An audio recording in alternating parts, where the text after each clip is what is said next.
Can a dealership ask you to return a car? Even after you've made payment, signed all the paperwork, and months later, can they call you up and say, hey, I want my car back?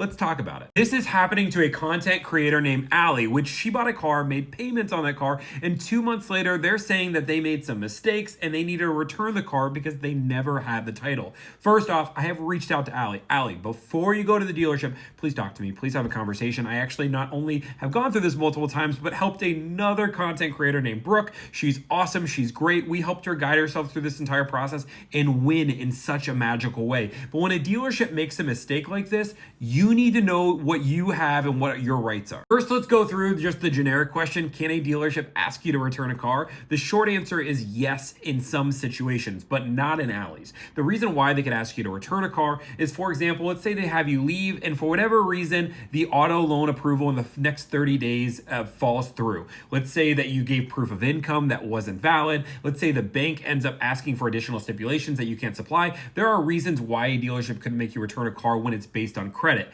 But in Allie's situation, she's on the car for 2 months. She has made payments on this car. And anytime you start making payments on the car, unless you're making those payments to the dealership and you're making them to the bank, it almost always means your loan is fully funded. So that's not the situation. We've learned a little bit from Allie's video that the dealership has admitted that they made a mistake, that they let the car leave without a title. How does this happen? This is why finance managers get paid so much. They are the final stop from a legal battle that is happening to make sure that all paperwork gets filled out properly. And that seems what's to happen here. If you want my guess, I am guessing that one of the finance managers at this dealership missed a form. You might say, Tommy, how do you miss a title? It can happen. There's a lot of paperwork that goes in and out. But what my guess happened is that they bought this car with somebody that had a loan on it. And when you have a loan on a car, the bank actually has the title, not the dealership. Now, this isn't a problem. Normally, what you have somebody sign is a secure power of attorney. This allows for you to sign that title over once it arrives and sign it into your name. The idea of having a title in-house, depending on your state,